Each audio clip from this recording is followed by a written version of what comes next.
అంతులేని విజయం ఎంతో పేరు తెస్తుంది. ఒక లైన్లో ఒకరు సక్సెస్ అయ్యారంటే అందరూ అదే బాట పడతారు. కానీ విజయం దక్కడం అంత ఈజీ కాదు. ఇప్పుడు పాన్ ఇండియా మూవీస్ విషయంలోనూ సేమ్ సీన్ కనిపిస్తోంది. బాహుబలిని చూసి పలువురు పాన్ ఇండియా సినిమాలకు ప్లాన్ చేశారు. కానీ అనుకున్నంత సక్సెస్ కొట్టలేకపోయారు. దాంతో రూట్ మారుస్తున్నారట Tollywood movie makers.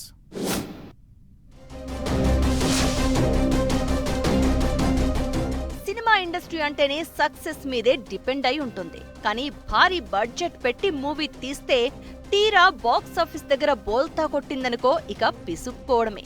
Pan India movies విషయంలో పలువురు మేకర్స్ కు ఈ మధ్య ఇదే ఎక్స్పీరియన్స్ ఎదురైందట.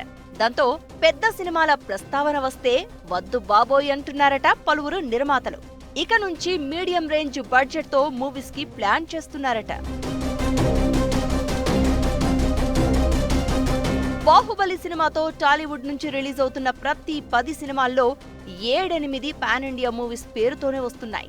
భారీ బడ్జెట్, భారీ క్యాస్టింగ్ తో సినిమాలు తీస్తున్నారు. తీరా రిలీజ్ దగ్గరికి వచ్చేసరికి కనీసం ఒక ప్రమోషన్ కూడా లేకుండా సినిమాలను విడుదల చేస్తున్నారు మేకర్స్. కొంతమంది నిర్మాతలైతే ముందు తెలుగులో రిలీజ్ చేసి తర్వాత మిగతా భాషల్లో విడుదల చేస్తున్నారు.